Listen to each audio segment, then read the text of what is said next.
exhibition really came together just briefly out of, I guess, curiosity and kind of wanting to know why no one knew anything about NEPA. And so I started digging and finding people and finding work. And this is really the result of many conversations with Yvonne and Brenda and others, and lots of time in archives. And hopefully, through this exhibition and the show will actually tour, we can really shine some light on this particular moment in time and this organization and where Indigenous photography really came from. That's really the point of this. Yeah? Oh, you're on the, did they mic you? No mic. I just want to say something very, very quickly that I think is really important before we go any further. I just want to acknowledge the people in the photographs. A lot of them aren't with us anymore. And not only them, but the photographers. One of the photographers and NEPA members was my brother Lance, and he has photographs here. That's his son up there who's not alive anymore. And Murray McKenzie, who was one of our founding members from northern Manitoba, he has photographs here, and he's not around anymore. And I don't know who else, but there's a lot of people that have gone since we've done this, and I just wanted to take a minute to acknowledge them. Thank you, Brenda. Also, Douglas Miracle, Right. and I do believe Morley Stewart as well. If there's anyone in that audience that knows Morley, please correct me if I'm wrong, but to my knowledge, she's no longer with us. So, yes, thank you. That's something that, with this exhibition, we're very sensitive to since the outset.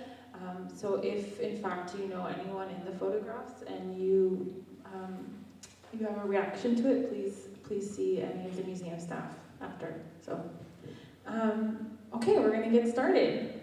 So I'm going to direct questions to each of you, and then if there's others that would like to add in commentary, please do so. So I'm going to start with Rick. Can you just talk about Indigenous people's historical relationship to the camera and image making? And more specifically, you're quoted in a 1986 news article, saying the image of Native peoples in Canada is really an invention of the Great White Imagination. So can you expand upon that? No.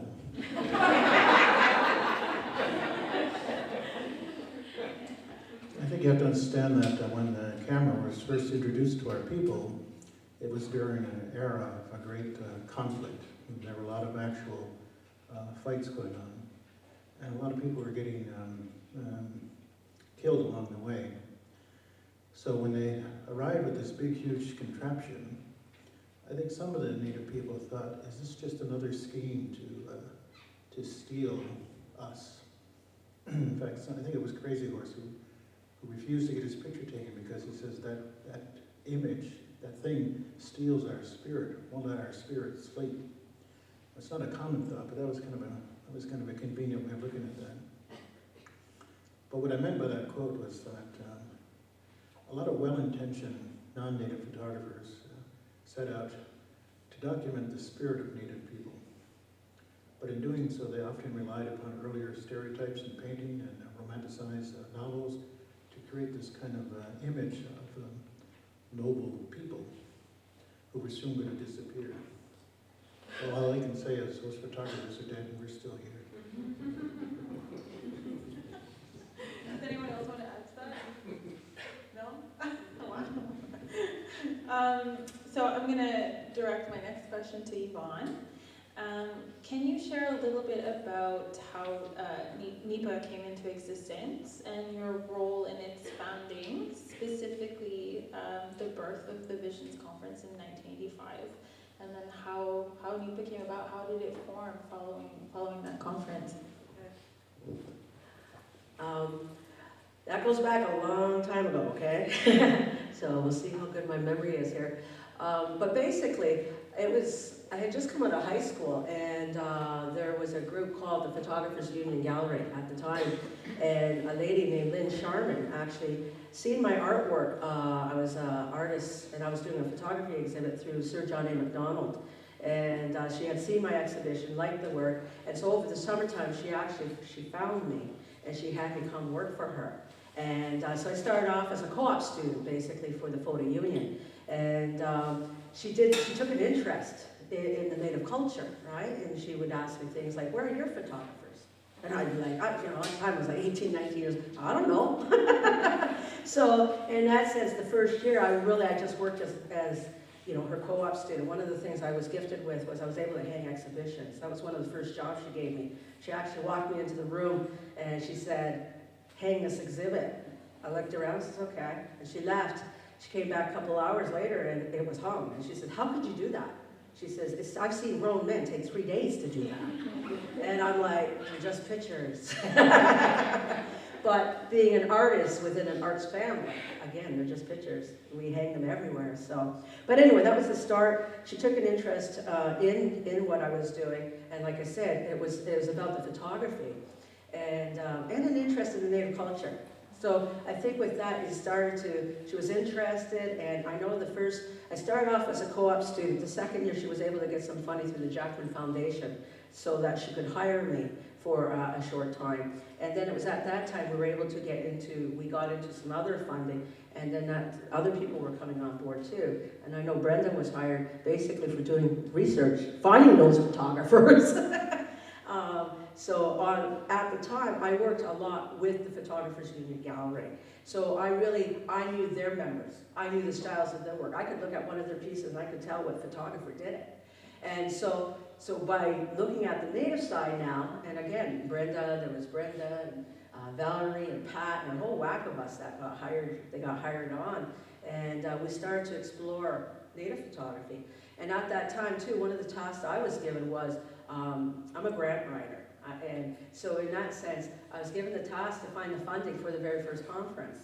And at that time, I was pretty young. I think I was about 19, 20. And I was happy because I had managed to secure $15,000 from Canada Council for the first conference of Native photography. I was happy, man. That was big for me. I'm only like 19, 20 years old, so it was a big thing. And I know Brenda and because they're older than me by 10 years. Anyway, the crew, they 15, Rick's saying 15. She's gonna throw water at us. But anyway, the idea was they were older than me. And I know Shelley was in there too, with the crew. And same with Lanny. And Sharon, and there was a whole whack of us, right? A bunch of crazy people. And so anyway, we had the first conference. So that was my task, was basically find the funding, start to coordinate it. Brenda's job was basically to find the photographers, who's out there and researching. So we were able to put it together, and actually March, 8th, 9th, and 10th, no, 9th, 10th, and 11th, 1985 was the first conference of Native photography, and it was held at the Kirkendale building, where the Photo Union Gallery was at that time. We held the first conference. Brenda was able to secure a number of photographers that came in. Rick was a part of this, the whole gang here, we're all a part of this. And it was good, but at the same time, many of the photographers thought they were working in isolation. They thought they were the only ones out there doing, because really at that time, it kind of was a white man's game. A lot of Native photographers who were working in photography, it was kind of like the taboo of things, because as Rick had mentioned, there was a period of time where photography was frowned upon. We were the subject matters of the photography, not behind the camera taking the pictures, right? So in some places, I know there was times like even on reserve, I remember Valerie Green saying, she would hate when people with non-natives show up on the reserve, jump out of the car and start taking pictures of them while they were outside eating. It's like Indians, taking pictures. It's like, what are you doing? So I knew she was frustrated in that. So we all had our frustrations about things in photography. And so basically, yeah, we came together. And when we did come together, it was like creating a family. It really was, because in that sense, we came together and, we all had issues. We knew how the outside looked at us, right? Like, we weren't real. Like, we were dying. Like when Edward Curtis was photographing and that, and it was like, the vanishing, dying race of Indians. And, so at that time, us coming together, it became a family. NEPA did become a family at that time because we supported each other. Because there wasn't a lot of support out there for Native photographers, or even Native photography in general at that time.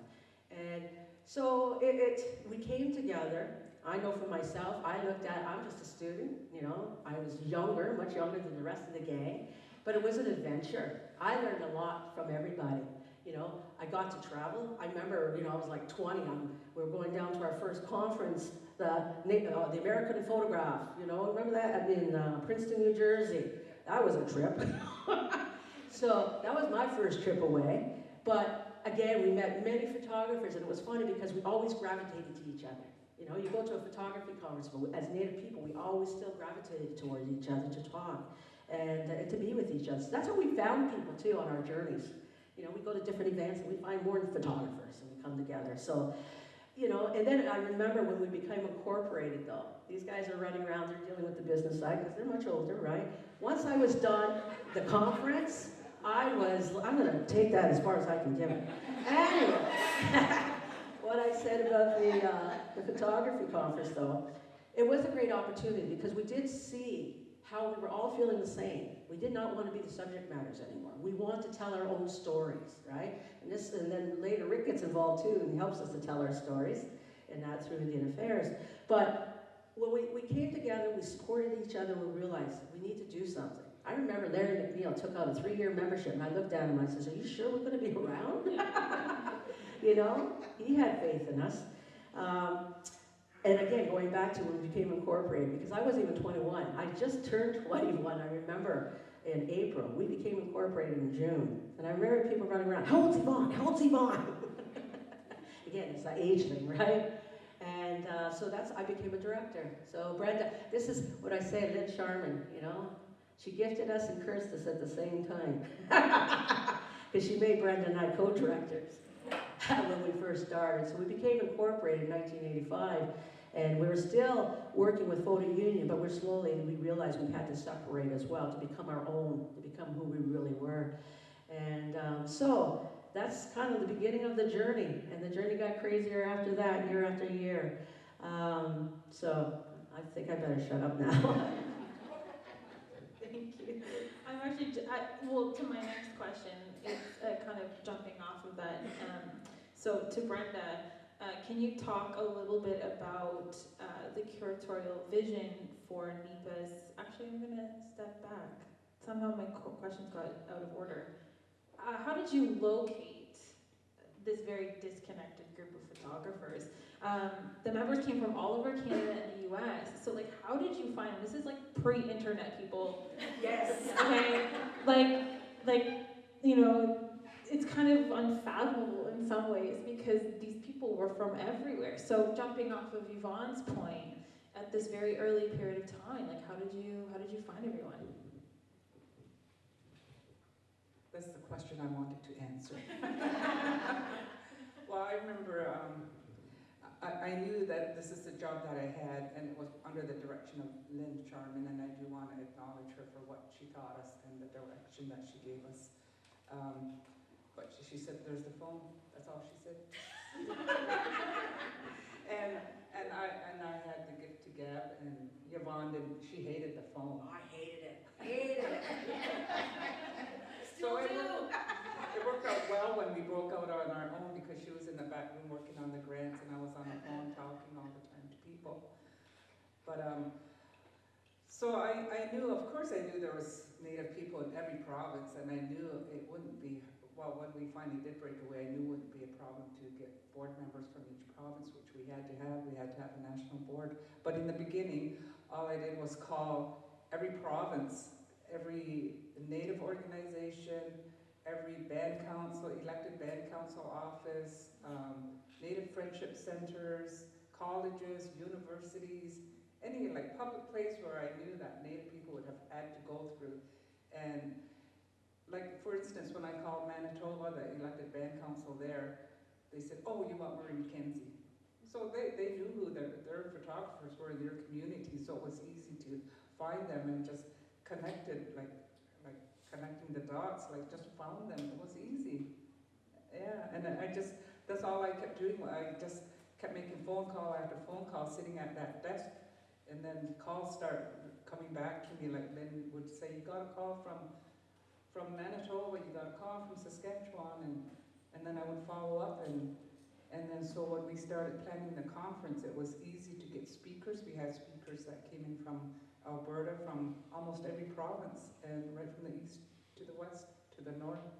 And then from there, word spread out to the US side, south of the border, and people just start joining in. We had Victor Masiespa from Arizona, Shan Goshorn from Oklahoma, and Larry McNeil from Alaska. We had so many good people, and a lot of these friendships, we bonded and we're still in contact. And all these people that I mentioned were still in touch, either by email or Facebook, like 30 years later. So it was something strong that connected us. And I was really proud, and I can honestly say that was the best.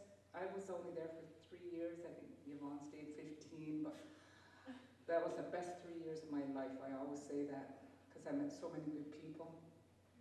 And I was really happy with the support that we got from the city of Hamilton, because here we were Native photographers in the city of Hamilton. And it brought a lot of pride to people that lived out at Six Nations, because we were making ourselves known in the city, not out on the reservation.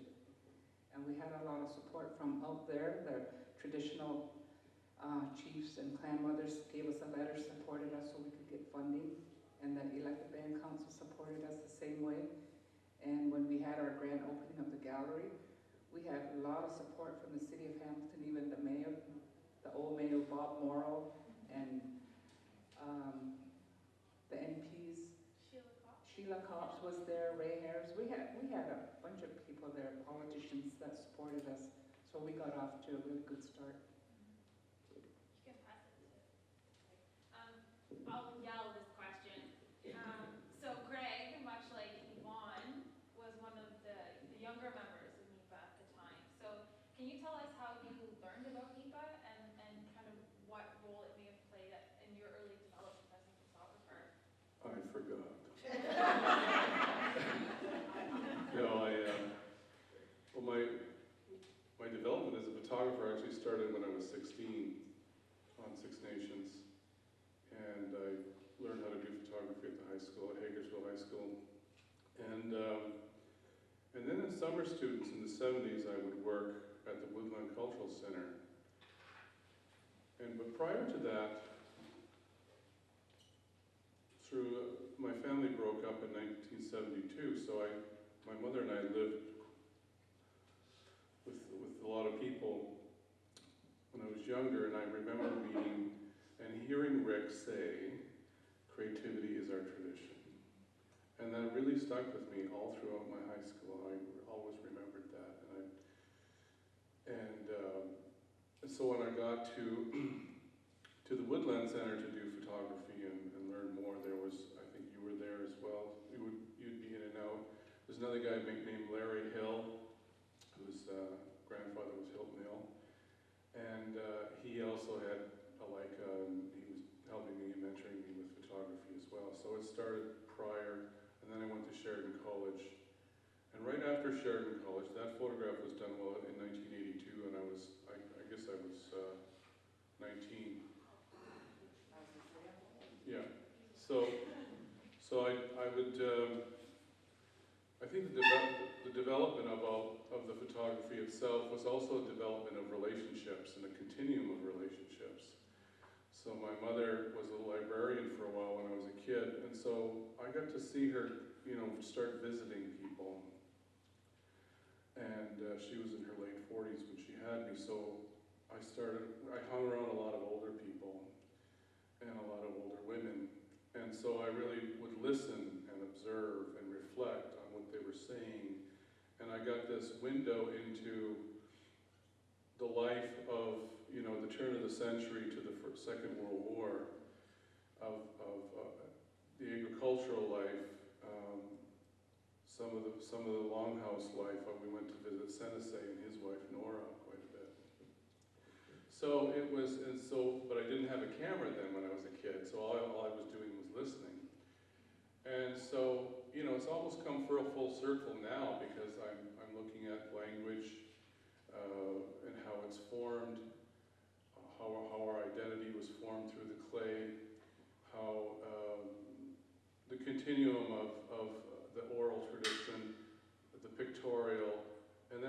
and then I see photography as part of that continuum of making images that reflect place and have this strong idea of a memory of a place.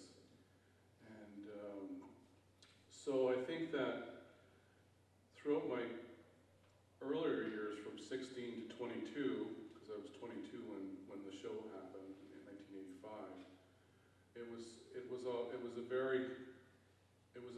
people were all there for me to pick up and to find and to sort of navigate through that. And I did take advantage of, their mentorship, only through listening and, all of those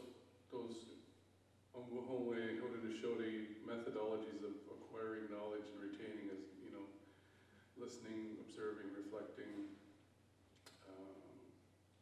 sometimes dreams, but also too building that identity, my own identity as a photographer, and through that role as a photographer.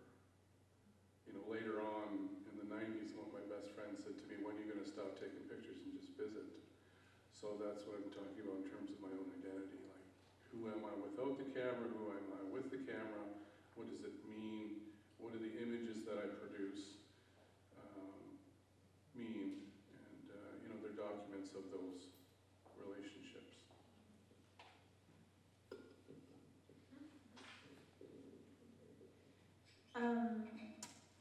So this, I'm going to circle back to the question I was going to ask, because now it seems like an appropriate time.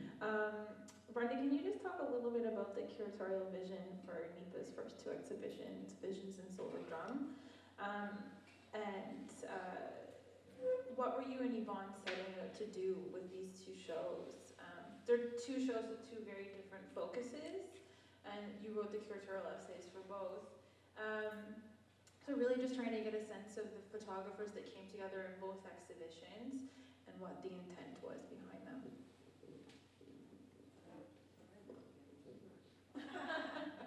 I think it was just, the composition, the art form, like, a good example is Dorothy Chocolate's photograph. Yes. This one. Like, everything that just really caught our eye and showed, I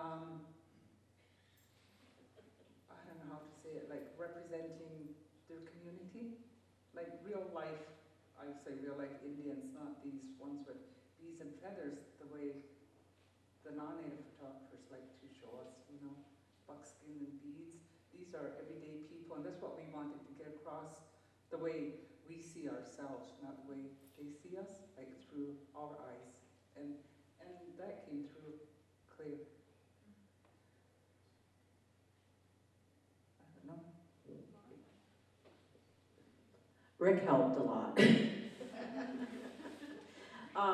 Back in that time, I really didn't have a role within the Visions, because again, a lot of the work that I did was kind of like the administrative part. I was looking at more, how are we going to stay alive? The grant writing. How are we going to pay for this? So in that sense, I think in the beginning, the curatorial for Visions and Silver Drum really came from Rick. Much of it came from Rick. Because really I feel like with Brenda and I, we were learning from Rick at that time. He was the mentor in the sense of letting us know what's out there and, what good images, and because he was already in the field. So really, he was mentoring us at the time. I know with Silver Drum, that was probably a lot with, I recall Shelley in there too with Brenda, So again, that was their work. In the beginning, a lot of again, I was the young one. I was the one who said, what the heck are we doing? We're starting an organization. We just finished a conference, I guess I'm always looking at that part. And so I found in the beginning part, a lot of the creativity did come from Rick and Brenda and Shelley and, and the creative ones, and Pat, who's here now. And so where for myself, I was just looking at the financials. How are we going to do this, So again, I put a lot of that, we learned a lot from Rick. And Tim was around too, Tim Johnson. And so, they were, because Tim at the time was doing the Turnip Orally at the time, a photojournalist. So again, you know, to us, they were our experts and they were teaching us. And it was just our job to continue and keep that going. So, you know, we really, we put our input in, and I think overall though, the scope with NEPA though, is the fact we want to show people, this is how we really live. This is who we really are. So that was kind of the basis of things, to continue with that, to show people, these are, even though we're Indians, this is how we live, this is how, you know, we work and all this other stuff, was to show the true image. Because again, we were always being compared to back to the Edward Curtis images, right? You know, the stoic Indian, as people talk about things. So we just want to say we're people, okay? So.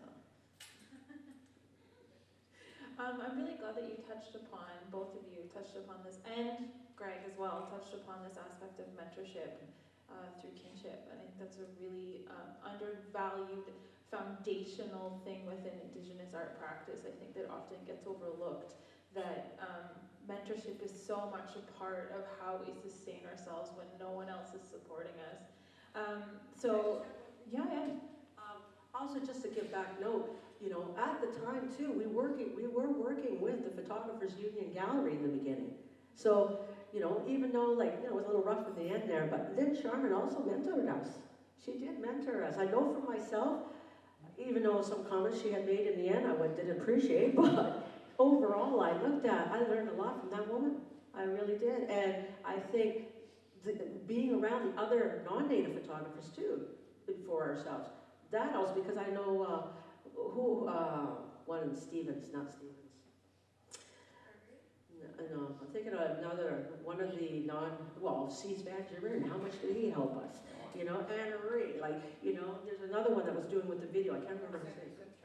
No, it wasn't her, it was a man. But see, again, we're talking about, names are coming up. So it wasn't just native. The non-native photographers were really trying to help us too, right? To find our people, to find our native photographers. So, you know, a lot of help there. But, you know, again, we were mentored by the best, eh, Rick? Which is perfect, because my next question's for you. And yes, Rick actually wrote catalog essays for both exhibitions, so your contributions are duly noted. But in one of your essays, you commented about how prior to the 80s, really, Indigenous photographers were almost like non-existent, with some kind of key outliers like Peter Pizzoliak and George Johnson and a few others. So could you kind of just talk a little bit about why NEPA was so important at that moment in time, and what kind of the role of INEC was in that? Because INEC really helped to get that first show funded, you purchased work, it toured. So I think that particular moment in time, that critical momentum of 85, and kind of the 80s in general, kind of why that moment, what was going on? Well, we were actually quite lucky. I actually went to art school, the School of the Art Institute in Chicago, to study photography. Like Greg, I started in high school when I was 16. And my photography teacher, his name was Neil Hoffman, he had studied with a guy named Harry Callahan, who at that time was probably one of the top 10 fine artists who were doing photography. So he taught me a different way of looking at the photograph, not as a social document, but as a piece of art. So in that training, when I got to Indian Affairs, I was the first photographer to be the curator of the National Indian Art Collection. Before it was painters and sculptors. And so the first thing I had to do was to say, are there any photographs in the collection? And what they said is, oh yes, we have a lot of photographs over here in the documentation section. I said, no, a photograph is a piece of fine art. And they kind of looked at me weird, like there is no such thing. You have to realize, before, when I left art school, I used to submit my work to native art competitions, and it would always get rejected. I knew it was bad, but it wasn't that bad. And what they said was that photography is not a native art form. So there was no category for photography. It was just, painting, sculpture, jewelry, beadwork. So I got kind of discouraged about that, because of my training and the photographers I studied with at Chicago were the top photographers in the country at the time. Walker Evans, and Bob Heineken, and Robert Frank. So I thought it was ironic that in the white world, they could honor these people with who take pictures with cameras. But in our world, because of some of the suspicions our own people had, it wasn't considered an art form. So I thought I'd change that. So I got them to remove photographs by artists from the documentation collection and put them over in the fine art collection. And then I don't remember exactly when I found out about NEPA. And I used to have a budget to acquire art. And this was the first time I went out and purchased art without asking anybody. And I said I would use the power of the federal dollar. So thank you for the Canadian taxpayers. And so when I went there, I was kind of wrestling with, should I just pick the top photographs? But I also know how discouraging that is when you have your work in the show for the first time, and some people get honored and you don't. I thought the only way to really encourage this movement is to acquire all of the artworks and look at it as a collection of record. Here's where it was in '85. And then if we every year went back and collected from some of the photographers, you would build up like you do with a fine art collection. So I explained to them I was going to do that, and then I was kind of sweating bullets when I got back to Ottawa. Like, how am I going to explain this? But it went through, so it started that movement of looking at photography as a fine art form.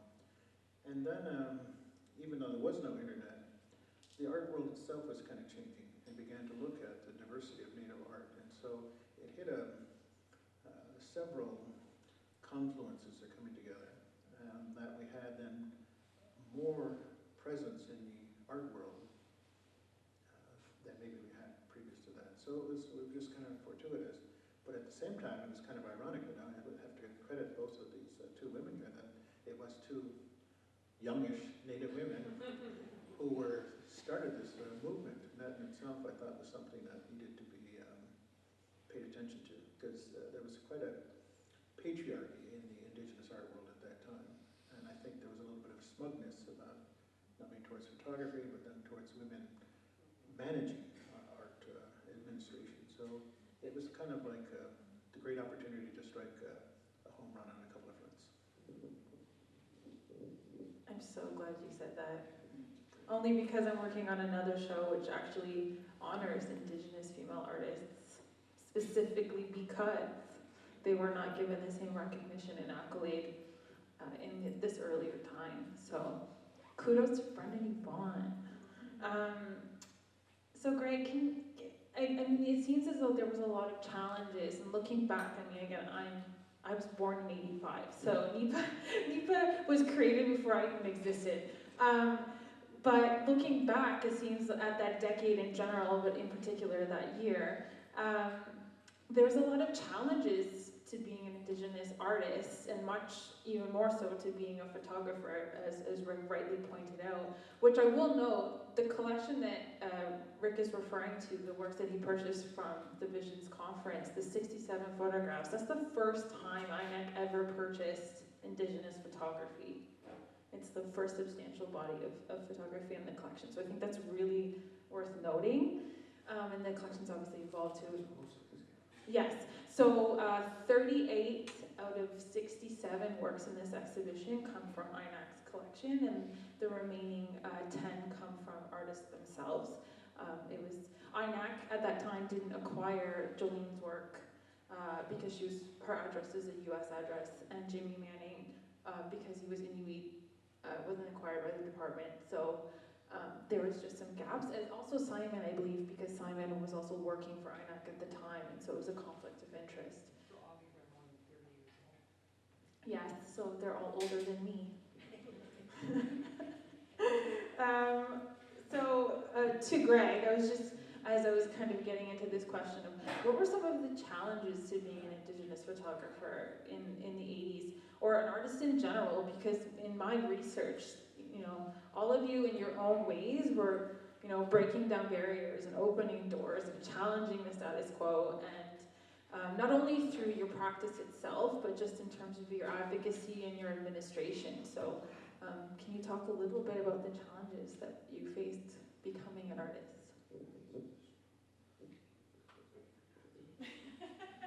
So INAC is Indian and Northern Affairs Canada. Indigenous, well, I grew up when it was DIA.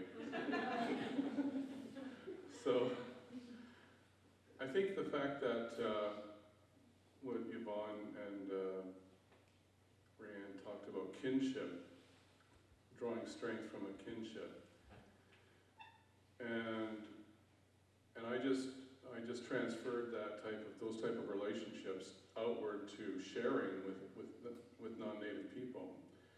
Because I was doing all my assignments at Sheridan College in Oakville, where I was going back home to Six Nations to produce the work. And I was, cutting my own mats and fiber base and the whole trip, right? So,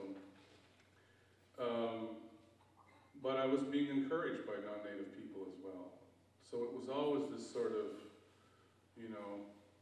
always looking for those people who would, support, help, assist, offer their perspective, especially at the photo unions. I remember a few critiques people would have, or just one-on-one critiques of walking around the show and Cease or somebody else.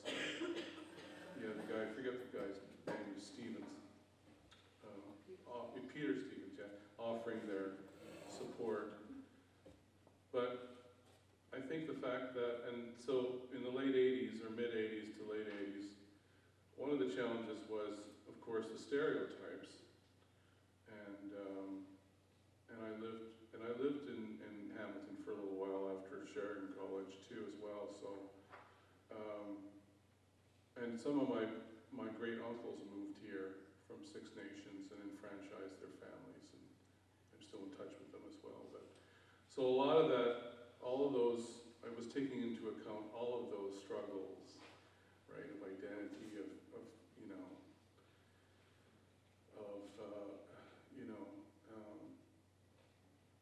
living in the city, living in Toronto. So it was, and I think we all started a long time ago to the show to actually break down stereotypes, and that was actually the part of the goals and objectives and the mission statements to it was to actually, I forget how it was worded now, but we have it memorized, okay. So, but myself coming from an unreserved lived experience, which is totally different than somebody in the city, I transferred all those relationships I had with older women, and I thought, okay, there's two strong women here in NEPA, no problem. Just let them do their thing, and I didn't, and then how can I help? How can I share? What can I share? And I think for me, the biggest struggle was trying to put boundaries around my sharing. Because I grew up in in an environment where you were to help people, you were to share what you had, you share your information. Even in photography school, I was constantly sharing my formulas and whatever with other people. Even to this day, I'll send PDFs of an essay or something. And then by the time the 90s hit, the early 90s, it was the postmodern movement. So that really put the kibosh on my narrative. In fact, a lot of narratives. But so that was a whole other thing to deal with too, was this whole French philosopher movement in terms of photography and what the image was and the image is suspect. So again, I had to return to Six Nations constantly to return, I think, and to develop continue that relationship. And that 3 acres where I first grew up on Seneca and Sour Springs, that's the place where it all began for me, and it still is there. So I think this idea of kinship and returning to place, to have that strength, and then visiting, a lot of visiting. So lately, even recently, I've been having to tighten my boundaries around sharing. in the 90s I shared quite a bit of myself and Haudenosaunee methodology and philosophy and a lot of information, but it was not reciprocal. Wasn't a two-way street. So at some point, when you're an artist, I think personally speaking, I shared so much, but to the detriment of my own voice. And so I've been doing some writing now as well. So it was all about the image, and image is evidence, I think, and that was the biggest thing. So because I wanted to show people, see, this is what it's like on Town Line, this is what it's like on 7th Line, and this is what it's like. This is what bread and cheese looks like. All these documentary type of activities, and expressing those relationship of kinship. This is honest sort of. You can't walk away from those images.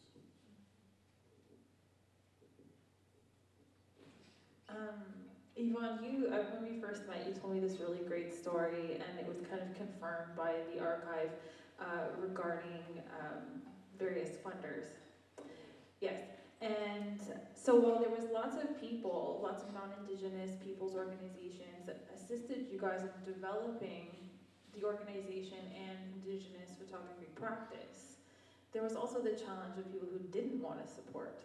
So can you talk a little bit about some of the struggles you faced in finding funding to keep NEPA alive? That conversation she's referring to is actually, we had gotten, I think it was back in '88, we had gotten a report back from the OAC, and it was Judy Gwen, who was the officer at that time.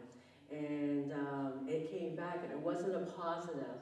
It was basically, she cut us down so bad, saying, I was actually going to bring that one report with me tonight.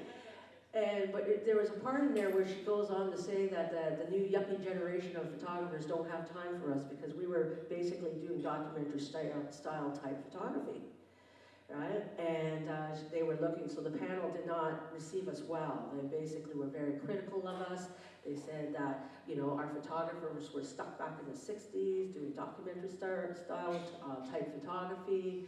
And, so there was nothing really going forward with that. So I thought about that. I really thought about, how am I going to fight this one? This is a hard challenge, right? So I took her report and then I dispersed it amongst the board members. I dispersed it amongst staff. And I'm like, how are we going to fight this? And so that conference was totally dedicated to answering their concerns. I called her on it. I called her on everything. And the crazy thing was she didn't even come. She had her new guy who took over, and I can't remember, David something, can't think.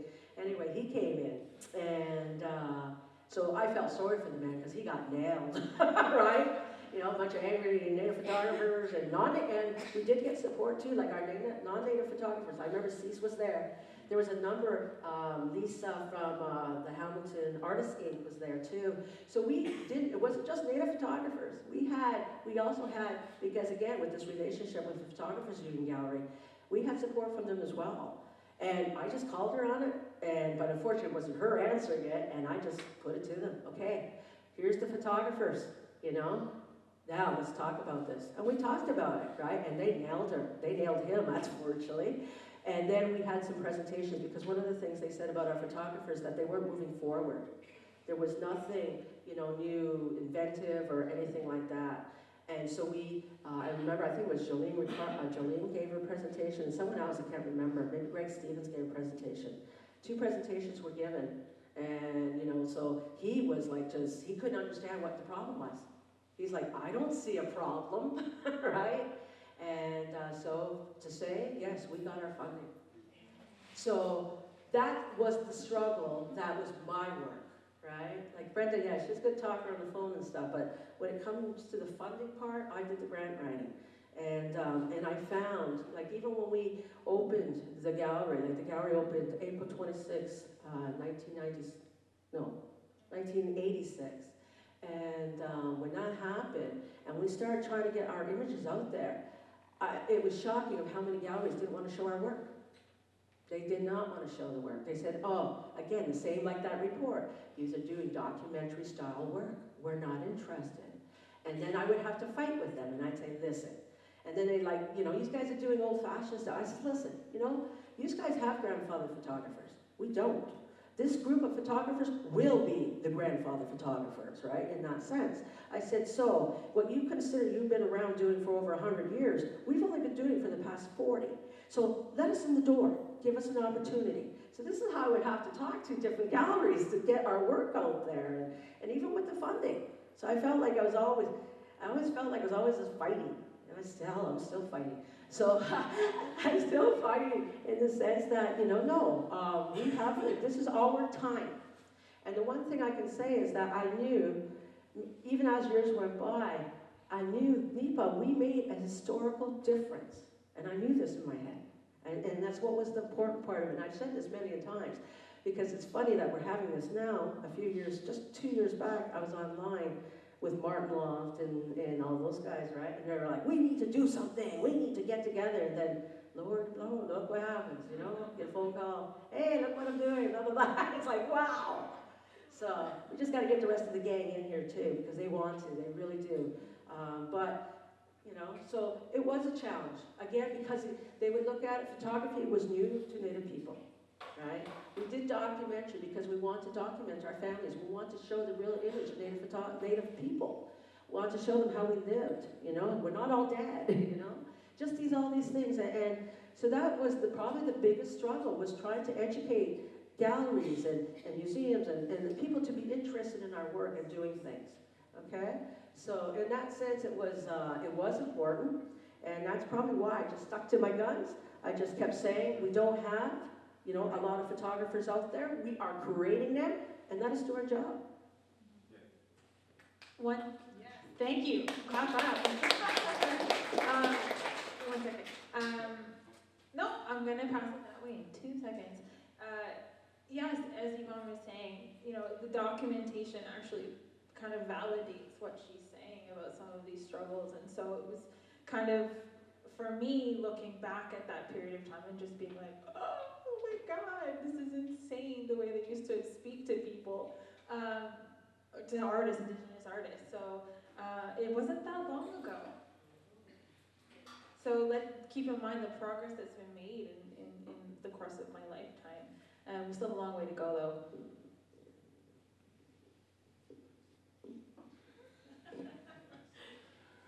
Yeah, I think as Yvonne was saying with the documentary, it comes from the family photo album.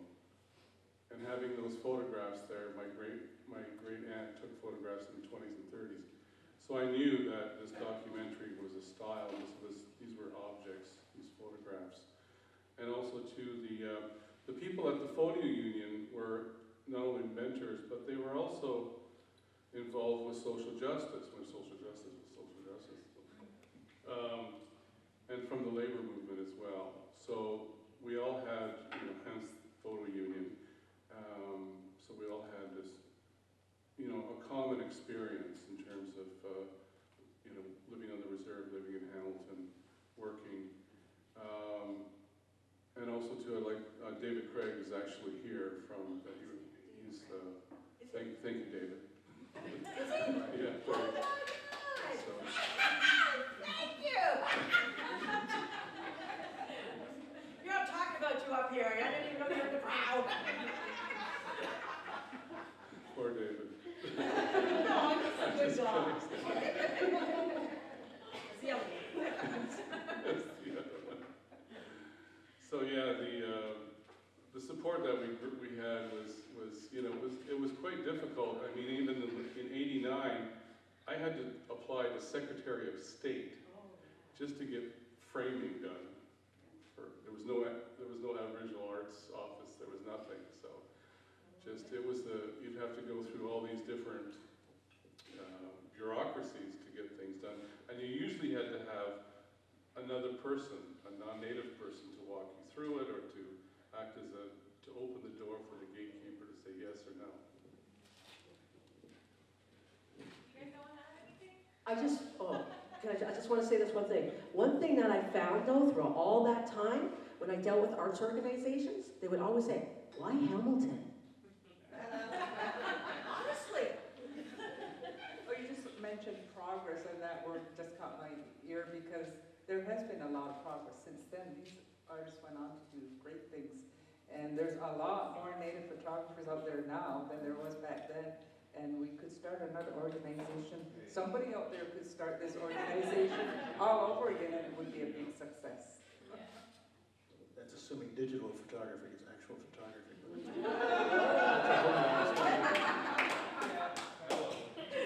I'm glad you point that out because I'm going to impart a story that was shared with me and because Dorothy can't be here, so if I misspeak, my apologies to Dorothy. But when I was speaking with her on the phone in early November, she was recanting how she would make her photographs, and she would haul her equipment, hitchhiking across the Northwest Territories to take these images. So the labor, the sheer effort and energy and time that went into producing these photographs, not only out in the field but then also in the darkroom, I think is just something that's really lost now. So yes, Rick. These were all darkroom developed images, so a very different process that changed. That process really changed in the 90s. I actually just want to point out a few people in the audience that were also NEPA members. Pat sitting right in front of me, Pat Green. And then in the back we have Shelley Nero.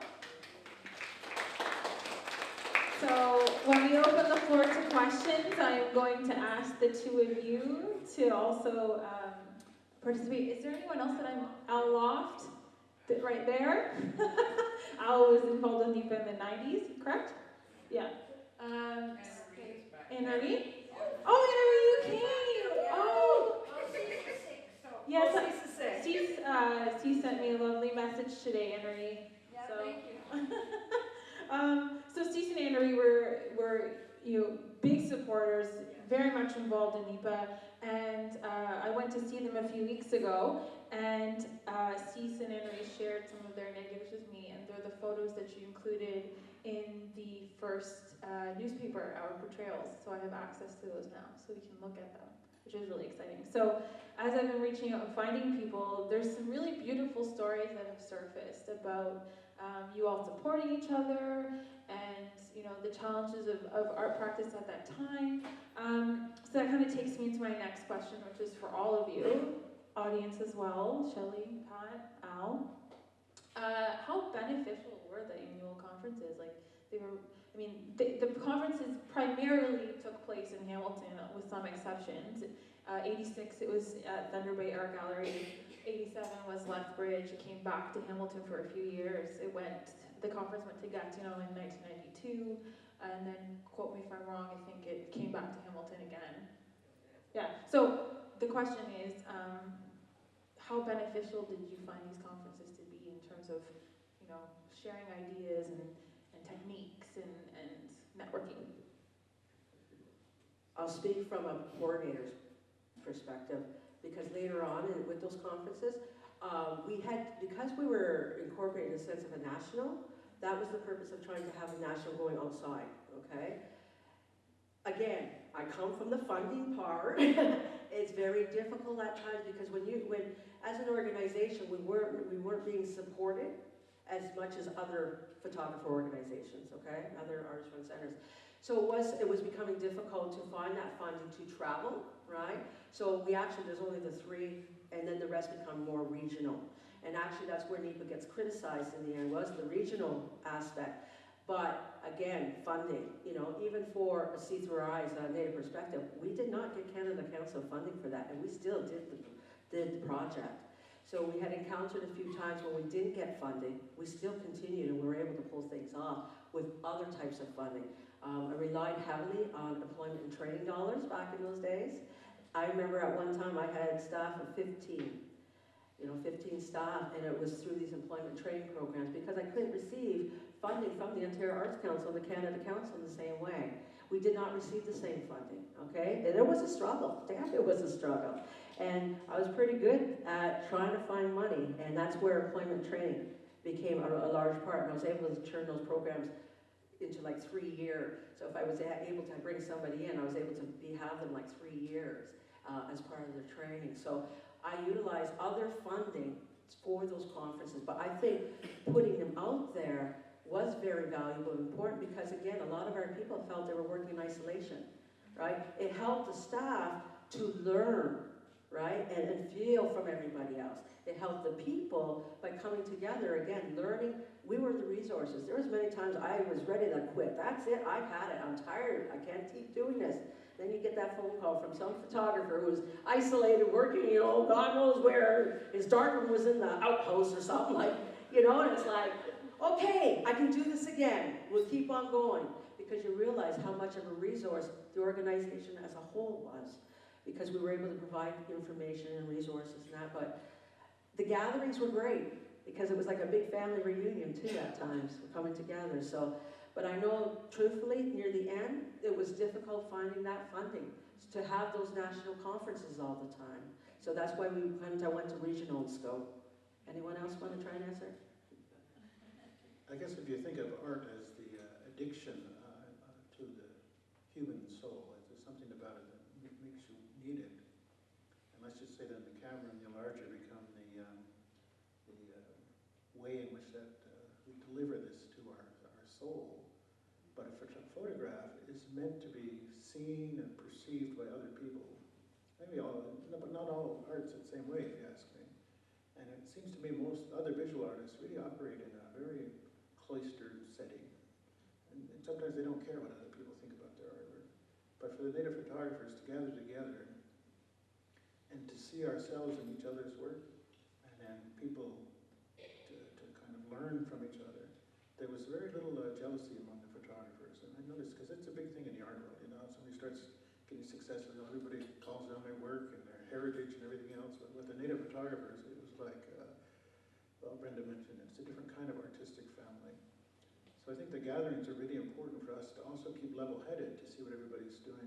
Look at the technical issues, take a look at the artistic issues, and take a look at the individual work. But it is hard to sustain because they go for so long.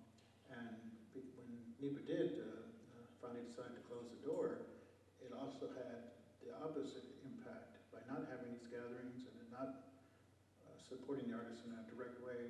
The native photography kind of went in a little doldrums for a while. And it's taken off in a very different direction today. So I would say that everything has its time and its purpose, and NEPA served that need at that time. And it isn't like we can go back and resurrect that for this generation, but also this younger generation of artists, all I can say is they also don't have the same kind of feeling or attitude for the camaraderie that happens in being together with other people, other artists. And this is why we don't know them, or they don't know us. So I think there's just a shift in time. The other question, though, is always two things. One is, yeah, it's old-fashioned documentary style photographs, but also there was an issue of technical quality. So one thing NEPA did in its training and community darkroom is to help people elevate the technical quality of their work, which then helped. But it was ironic, when I was in art school in 1968 to 70, and I met this, like I said, I met this guy Walker Evans. I don't know if you know him, but he was a really famous American photographer who was strictly a documentary photographer. And I was, even though I was an undergraduate, I was in a graduate photography courses, and one of the advantages of we got to show our work to these visiting artists. So, you know, everybody, I did a little display there. I had my college photos, and then I had the things that were really important to me. And he looked at all of the stuff you do in art school, all the manipulation of the image and cutting up the image, you know, collage and all that kind of stuff. And he says, oh, that's good. And then he said, what's this over here? I said, well, these are pictures I've taken of my family, and pictures of ironworkers and lacrosse players. And he said, that's what you should do. He said that art school stuff, he said, it's okay. He says, but you can do something I can't do. You can take photographs that reflect your life and your people. Now, coming from this big wig guy, that was pretty impressive. And then he met Robert Frank, who was famous for a series he did called The Americans. And he was a guy from Germany, comes over to America, and with his photo collection, which is now classic documentation, when he found out I was a native, now Germans, they got this thing. We didn't become lovers, but he said, he says, you know, in my travels across America, the toughest people to photograph were the natives. He says, why do you think that is? And I had to give him, colonization 101, art 101, and he only had 2 photographs in his whole collection of native people, and they were really the poorest of his photographs. And then when he looked at again my portfolio, he said the same thing. He said, this is what you should be doing. He says, what are you doing here in art school? He says, go out and take pictures, so you already know what you want to do. So based upon the information of one of the best known photographers, Walter Evans, a classical photographer, and then this German guy, I dropped out of art school and said, oh, so go and take pictures. I already know my family. I learned, studied enough about how to frame a picture, how to make a good print. But after a while, your own work does become a little boring. You take another Rick Hill style photograph and another, another. And there is this artistic need.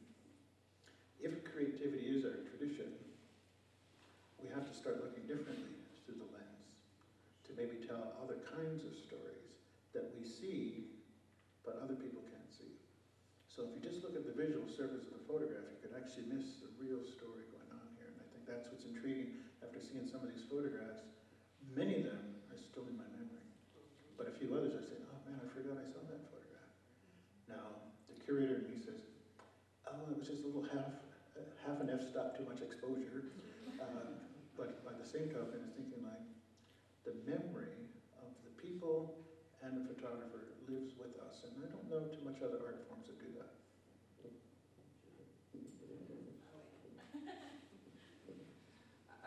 It just made me realize how different we are as photographers, because we can get into different circles of our own people and take pictures that the non-native photographer can't take, and that would never have been shown if it wasn't for us. Like we are showing images of our people that no one else can take. Like I did a exhibition in, it was shown at Fenimore Museum in Cooperstown, New York, and it was images of all our traditional people. I attend longhouse ceremonies, and everybody in my community, they know who I am. They know I always have a camera. When they see me, they say, where's your camera? And I even take it to the longhouse. I'll keep it in the car, and then when we have a break, and they're in full regalia, and then I'll say, come here, let me take your picture. Or they'll come right over, you want to take my picture? And so I have these beautiful images of people in their traditional clothes after ceremony that no other person could take. No other non-native person could take that because they wouldn't be at the ceremony. And people there trust me. I have that level of trust. When they're looking for a photographer, they come and look for me. And even then I did another show that Shelley curated, and I had snow snake images. And that's something else that no one else could have taken, because, again, the snow snake players knew my dad. They know my family, because my father shot snow snakes. So for anyone that doesn't know what snow snake is, it's a long stick and they put it through a trough in the snow, and it goes miles. And it's a game. It's a competitive game, and they make the snow snakes. So anyways, they let me go out there. Like I straddled the snow snake track and took pictures, and they let me do it. And women aren't supposed to be out there. It's one of the rules. So that was another exhibition that I showed that people saw that otherwise they wouldn't have seen. But as far as the conferences, of course it was the connecting and connecting with other photographers from other provinces and different, like Rick said, different kinds of photography. Like there's photojournalists, like I'm still really good friends with Bert Crowfoot, the editor of Windspeaker magazine. Documentary photographers, portrait, like Martin's portraits, and all kinds of different styles of photography. And it was that connection, and then you meet you meet someone at a conference that knows another photographer, and then you get in touch with them, and it just kept growing and growing. So now, like, we have connections like all over Canada and the US. I'm no manager who has. Leave your camera there.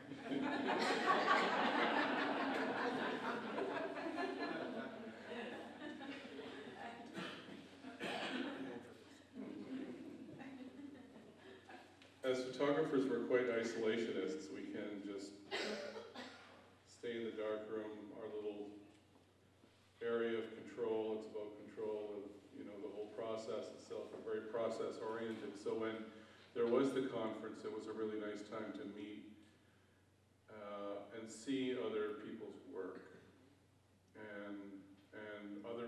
And in the work, in those photographs, it's like I'm doing a lot of work around condolence and renewal, so for a long time.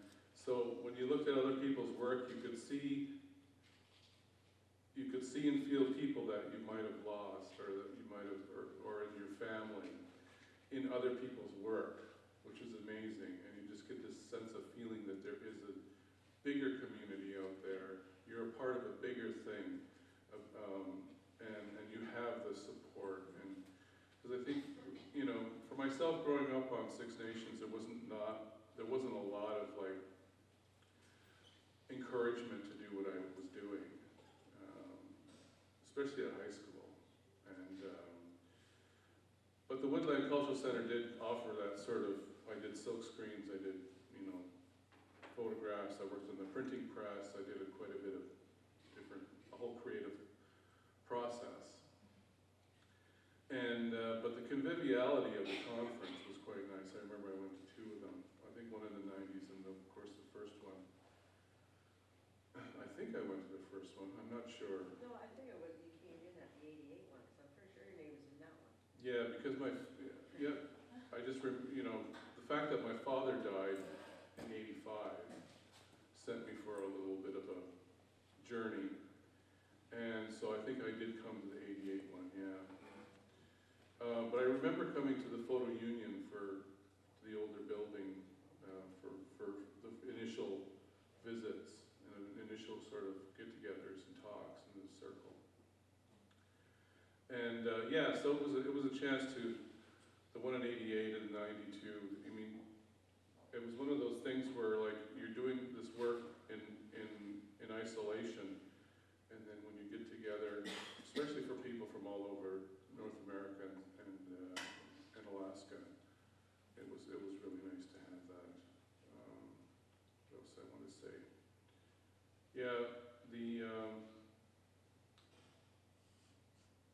type of photographs that it was there that I could actually help people and share my technical abilities too, which was part of my sharing is now part of my practice, and I know that now. I did a residency at Art Gallery of York University where I was like sharing all this information on these books about everything from the Great Law to residential school to trauma and modernity, and it was the whole process. I'm like, hey, sharing, it is part of what I do. It has been always, and it's sort of nice. It's sort of nice when you're in an artistic process and you can finally figure out why you do what you do and embrace your personal traits, good or bad. I just want to point out some photographs in the exhibit that I think are worth, they're all worth looking at. But this particular image here is a photograph I found in the National Gallery of Canada archive. It was just one of 3 images that had been sent to the then director of the Department of Canadian Photography up here. I can't remember. Desault. So this is actually a photo of some of the members in front of Thunder Bay Art Gallery in 1986. And I think why this is so special is that it's them, and this is their work. And it was one of the only photos I have.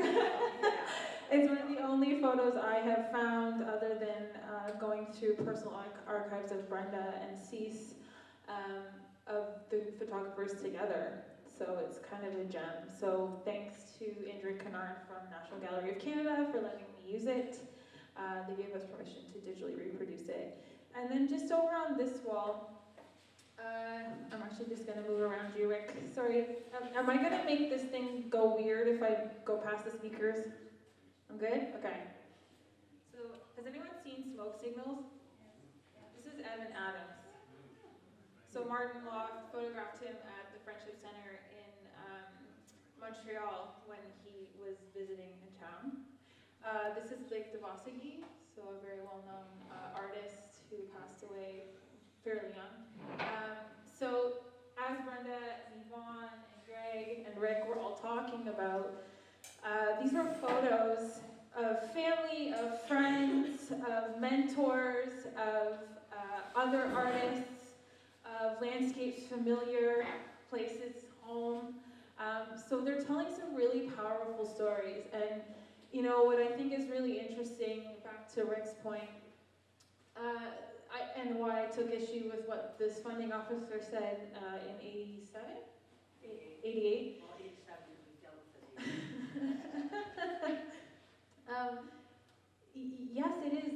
yes, it is documentary photography. Yes, it is the social history, but it doesn't take away from the technical quality and artistry of the work. And I think that that is something to be noted.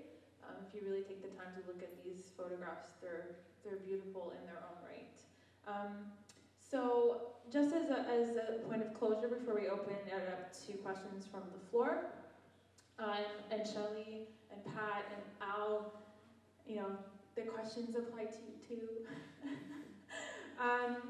So Yvonne was one of the co-founders, co-directors for the first 3 years with Brenda, but you continued to work for NEPA well into the late 90s. 1999 is what I'm being told. But NEPA actually existed till 2005, 2006. So it's quite surprising to me that very few people outside of this room, perhaps, know about NEPA. And so I think that my goal with this exhibition, my goal in working with all of you over the past few months and hopefully continue, is to tell this story because it does have a deep history, and a very important history within Indigenous art. So Yvonne, I just want you to just briefly comment before we open the floor up to questions. How did the organization change after '92? Because my research period is 1985 to 1992, so the early years of NEPA's history. But just if you could kind of briefly allude, in the years that you were involved towards the end, how did the organization change? One of the things was that our organization became more regional in a sense. Because we didn't go the national scope. In the early part, we did do the national stuff, but again, because of funding didn't allow us to do all that. So what we did was we started really operating more as a gallery, showing more work, right? Rather than being a resource center where they thought we were good at doing the conferences, right? So we started showing more work from the gallery of individuals, so solo shows, group shows, things like that. We actually became a third-party funder as well, right? So we were able to fund artists, local photographers, so people who were having exhibitions at the gallery, we were able to help them with exhibitions and stuff. So it changed. We in a sense, because, again, what we got criticized for back in '88 was that national scope, right? But then, you know, flip side, so we went more regional, and they felt because we went more regional locally, they felt we were not meeting our mandate anymore. So we knew that too. And not only that, during that time, photography was changing. You know, we had the internet coming in, we had, you know, new technology, and everybody was exploring, and we had video, and, you know, so the whole movement of photography during that period was changing, right? And I remember in the end on Bold Street there, when on James and Bold, when we had, you know, we had a whole video department, right? We had a photography department. So we were showcasing the exhibitions. So we kind of went more that route. And that's not what the Canada Council or the Ontario Arts Council wanted from us. They said we were better with the conferences and they wanted to do, you know, more national scope. But at the same time, we got in trouble because we had more Americans on our board of directors. So it didn't matter what we did, really, at times, you know? because really, you know, our board was strong with American photographers, but they were also our stronger photographers, right? They wanted to be a part of. Like I said, go back to Larry, you know, old Larry McNeil there, you know, took up, you know, he's a professor now down at Smithsonian or something, like he's big time photography now. So, and yeah, he was a part of our crew, but again, it's the way they looked at us. They felt that we weren't doing these things. But NEPA at that time knew it had to change. So in the end, I got to a point though, I was just tired. I was really just tired. I'm trying to carry this and then trying to find funding every year to keep the staff going, you know? And I just got tired. I said, man, if I'm gonna be poor, I might as well be poor for myself. And I went to open my own shop for 3 years, so. Anyway, but that's what I found. We had a number of things going on at the time. You know, the whole essence of photography was changed because of new medias coming in. You know, there's too many changes that were happening, and so we wanted, in a sense, to change NEPA, as the Native Indian Inuit Photographers Association, is basically was to change NEPA to become the Native Indian Inuit, I think it was People's Arts Association or something like that, because we were stronger locally. You know, everybody in this area knew about us. They come to us for third-party funding. We could show their work, so we became more of a regional gallery rather than a national scope. So that really hurt us. So I know when I was leaving, because I find what I did was I put everything in place, and it's like, you know, getting ready to have a baby, right? House was clean, ready to go, and I put Carol, I said, Carol, you're good to go in a minute. Greg Stevens, Stephen Loft, I says, okay, you're the programmer for the arts, I'm out of here, and I left. But I offered myself as mentorship, that's, you know, but I just didn't have the energy anymore. They tried for about 4 more years, but again, that's where we were getting beaten up because they were like, you aren't following your mandate, you aren't doing, but we were trying to change. We actually had applied for a Compass grant to try to change it and to open it into, so we could exhibit more, not just photography, but expand on everything. Because that's kind of the scope it was going, but a lot had to do with photography itself was changing. No, that was great. So before I open the floor to questions, I just want to thank the 4 of you for making time to be on this panel tonight and for sharing many stories and much information with me over the past few months. Also to Shelley and Pat for being here, and Al Loft. We've never formally met, but we'll talk after. And to the many other NEPA artists that have come. Jolene Ricard was here at the opening. But some of the biggest names in Indigenous art were involved with this organization. So it's worth it to be aware of NEPA and its importance within Indigenous art. So please join me in giving them a round of applause.